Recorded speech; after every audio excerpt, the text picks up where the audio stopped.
प्रांजूर पोलिसांचं, प्रांजूर park police station यांचं देखील मी मनापासून आभार व्यक्त करतो की त्यांचं उत्तम असं सहकार्य आम्हाला इथे लाभलं आहे आणि आमचे सर्व महाराष्ट्र सैनिक त्यांना सहकार्य करत आहेत आणि सर्व पोलीस बांधवांना आपण सहकार्य करायचं आहे. आपल्या महाराष्ट्र सैनिकांना हीच विनंती आहे.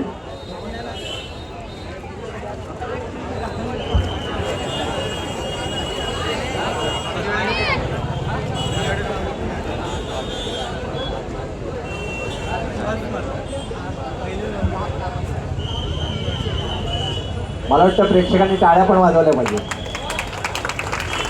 गणपती बाप्पा मोरया!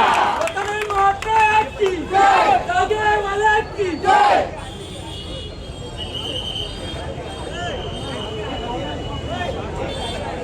आणि प्लॅन डीजे